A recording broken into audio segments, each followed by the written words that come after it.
Also Frankenstein steht hinter allem. Hallo und herzlich willkommen zu Frankensteins Kaiju-Kunde. Bei uns kommt es auf die Größe an. Heute geht es um ein sehr ernstes Thema und dieser Beitrag ist auch bisher unser politischstes Video. Denn heute schauen wir uns die Metapher an, für die Godzilla bis heute steht. Die Warnung vor nuklearer Energie. Wir Fans wissen, dass Godzilla und der Kaiju-Jäger mehr ist als gute Unterhaltung. Die Figur des Godzilla zeigt in seinem Kern das auf, was passiert, wenn die brutale Kraft der Kernenergie außer Kontrolle gerät und welche Konsequenzen das für uns Menschen hat. Am 6. und 9. August 1945 wurden auf die japanischen Städte Hiroshima und Nagasaki die bis heute und hoffentlich für immer einzigen Atombomben auf Metropolen abgeworfen. Ein nie dagewesenes Verbrechen gegen die Menschlichkeit. Der Besitz dieser Waffen sicherte für eine gewisse Zeit die Machtstellung der Vereinigten Staaten in der Welt, bis die Sowjetunion ebenfalls atomare Waffen herstellte und produzierte. Der Kalte Krieg entwickelte sich Ende der 40er Jahre und die zwei Supermächte hielten die Welt mit dem Gleichgewicht des Schreckens über Jahrzehnte in Atem. Somit war die Möglichkeit der kompletten Auslöschung der Menschheit möglich. Stellvertreterkriege beider Systeme in vielen Teilen der Welt brachen überall aus und mit Verlaub gesagt, sie dauern bis heute an. Die Folgen der Atombombenabwürfe haben Regisseur Honda und Produzent Tanaka im ersten Godzilla von 1954 wunderbar verdeutlicht und dies kann man auch auf Fukushima von 2011 übernehmen. Doch was bedeutet die Metapher Godzillas eigentlich konkret? Wir wollen uns diesmal nicht die faszinierende Entstehungsgeschichte von Godzilla anschauen. Dazu haben wir bereits Videos gemacht und es werden sicherlich noch viele weitere dazukommen. Die Godzilla-Filme haben im Laufe ihrer 70-jährigen Geschichte viele Änderungen im Charakter des Königs der Monster erlebt. Mitte der 60er bis Mitte der 70er Jahre wurde Godzilla der Beschützer Japans und der Menschheit. Doch seit seiner Rückkehr zum Beginn der großartigen Heisei-Ära 1984 wird er stets als Naturgewalt dargestellt oder wie im Monsterverse als Gottheit betrachtet. Im ersten Godzilla von 1954 unter der Regie von Ishiro Honda werden teils sehr subtil, aber auch teils sehr drastisch die Andeutungen zum Krieg, den Atombombenabwürfen und der Nachkriegszeit dem Zuschauer gezeigt. Man darf eines nicht vergessen: Als 1954 der erste Godzilla-Film gedreht wurde, hatten alle daran beteiligten Macher die Erfahrung des Krieges, der Kriegsgefangenschaft und Nachkriegszeit bewusst miterlebt. Regisseur Ishiro Honda war im Zweiten Weltkrieg in China stationiert und musste sich am Ende des Krieges nach Japan durchschlagen und zog durch sein verwüstetes Land. Auch durch das komplett zerstörte Hiroshima. Honda war mit seinem Leben davongekommen und wollte wie viele seiner Mitmenschen zur damaligen Zeit in allen Ländern der Welt daran mitwirken, dass sich, wie Bundeskanzler Helmut Schmidt es formulierte, die große Scheiße des Krieges nicht wiederholt. Ishiro Honda stand zum Glück ein Medium zur Verfügung, mit denen er viele Menschen auch weltweit erreichen konnte: das Kino. Und das beherrschte er durch seine künstlerische Erzählweise fabelhaft. Der Schauspieler Takashi Shimura spielt im ersten Godzilla Professor Yamane. Der Professor wurde Zeuge, wie Godzilla Tokio vernichtete und wie sich sein Freund Dr. Serizawa opferte, um Godzilla mit dem Oxygenzerstörer zu töten. Am Ende des Films lässt ihn Honda die schon berühmten Worte sprechen, um seinen Standpunkt zu verdeutlichen. Mit der Vernichtung des Godzilla ist die Gefahr für uns alle nicht aus der Welt geschafft. Wenn wir in maßloser Vermessenheit fortfahren, die Atomkraft zu missbrauchen, kann es sein, dass Schlimmeres geweckt wird. Kann es sein, dass größeres Unheil über uns hereinbricht als dieser Godzilla?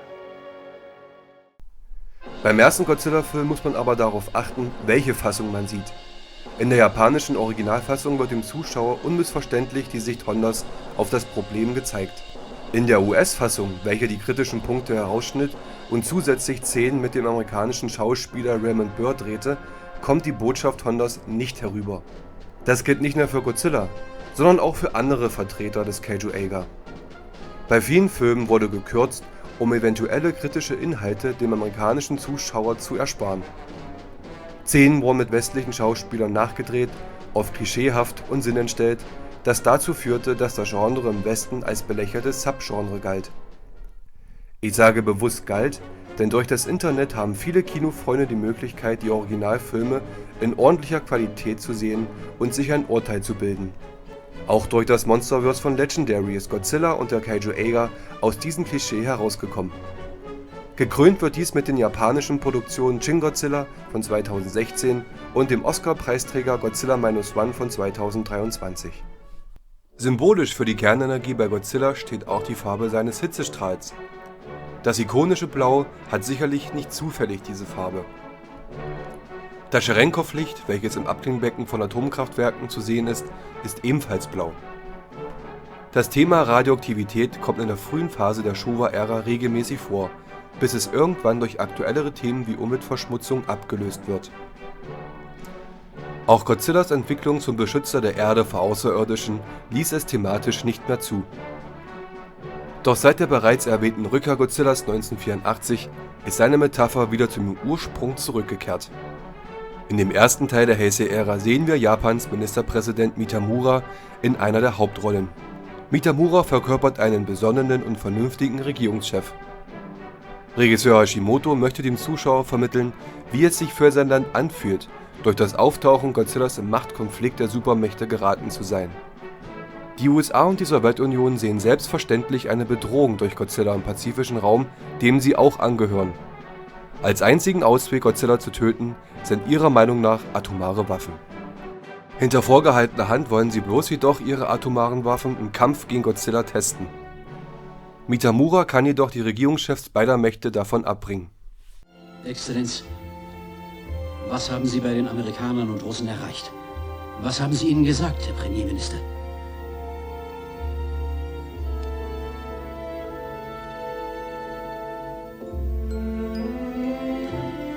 Ich habe Ihnen gesagt, denken Sie in Ruhe nach und sagen Sie mir, was würden Sie tun, wenn Godzilla Sie angreift? Und wenn er Ihr Land verwüstet, Washington oder Moskau zerstört, würden Sie es wagen, diese Waffen ohne zu zögern in Ihrem Land einzusetzen?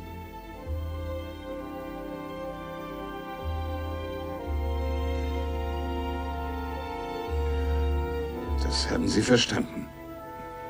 Und Sie wollen darauf verzichten. In der Heisei-Ära ist die Energiegewinnung Godzillas, sprich die Radioaktivität, ein wichtiges Story-Element. In die Rückkehr des Monsters sieht man ihn zum ersten Mal Kernenergie absorbieren, die er für seine Existenz benötigt. Im Kampf gegen Godzilla setzen die Menschen auch die Super X ein. Das Flugobjekt schießt Cadmium-Granaten in Godzillas Maul, um dessen Radioaktivität zum Erliegen zu bringen. In Godzilla der Urgigant werden antinuklear-energetische Bakterien gezüchtet, die Radioaktivität unschädlich machen sollen.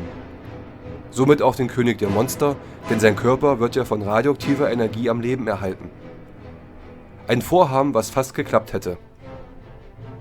In Godzilla gegen Destroyer stirbt er letztlich durch seine überladene Energie bei einer Kernschmelze. Ein hochemotionales Ende einer grandiosen Reihe. Selbst Hollywoods erste Godzilla-Version von 1998 bezieht sich auf das Atombombenthema. Hier waren es aber nicht amerikanische Bomben, die ihn erweckten, sondern französische Atomtests. Bis 2004, zu Godzillas 50. Geburtstag, war die Metapher der Kernenergie stets vorhanden, doch der Kalte Krieg endete 1991. Die Welt war nicht mehr so akut wie vorher von Kernwaffen bedroht. Die Sorge der Menschen vor der Atombombe schien in der Vergangenheit zu liegen. Doch am 11. März 2011 wurde die Welt von einem Ereignis eingeholt, welches man sich wohl nicht vorstellen konnte. Im Pazifischen Ozean gab es das Tohoku-Erdbeben, welches die Wassermassen in Bewegung brachte. Ein Tsunami entwickelte sich und prallte auf die Ostküste Japans. Dutzende Ortschaften, Dörfer und Städte wurden verwüstet. Mit beinahe 20.000 Toten eine unglaubliche Tragödie. Die gravierendsten Folgen waren aber die Beschädigung des Bebens und der Flut am Kernkraftwerk Fukushima Daiichi. Es kam zu Ausfällen an Sicherheitssystemen und irreparable Schäden an 4 Reaktorblöcken. Somit kam es zu einer Kernschmelze, bei der eine enorme Menge an radioaktiven Stoffen austrat und das Umland verseuchten. Für mehrere Generationen wird die Gegend unbewohnbar sein. Die Metapher von Godzilla und der Tsunami von 2011 sind nahezu identisch.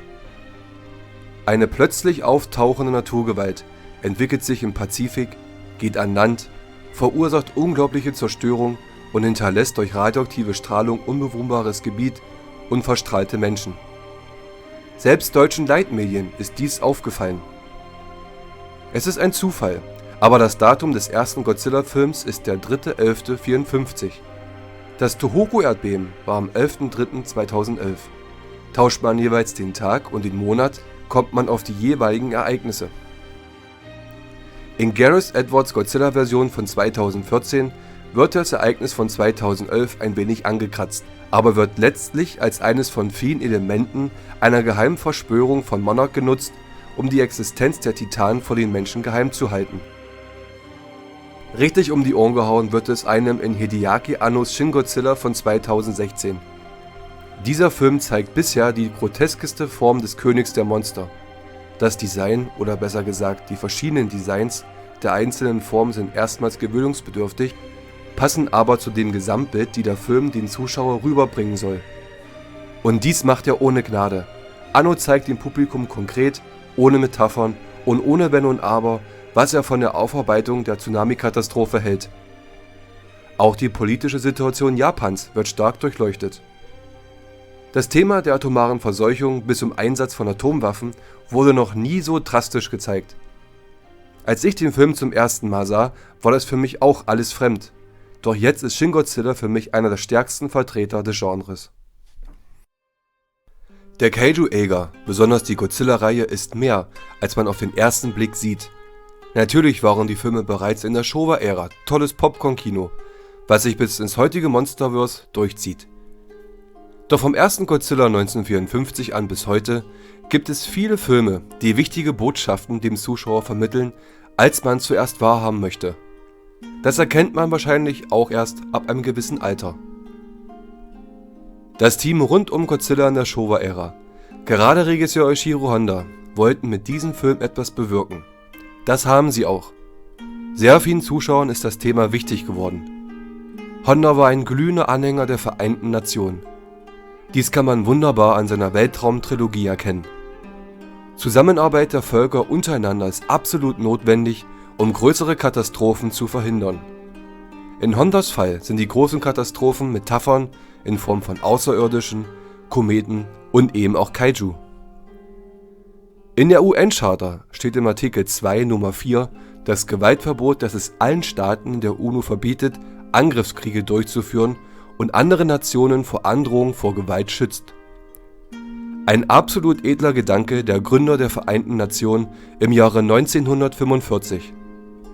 Schaut man sich die Weltlage jetzt im Jahr 2025 an, wäre Eiichiro Honda und sein Team mehr als entsetzt, in welche Gefahr sich die Welt befindet. Neue Ideen müssten gar nicht formuliert werden. Es wäre vernünftig, wenn die Satzung der UNO wirklich von jedem auf der Welt ernst genommen würde. Somit ist die Botschaft von Godzilla kein Relikt aus den 50er Jahren. Sie ist immer noch aktuell und wahrscheinlich in der heutigen Weltlage wichtiger denn je.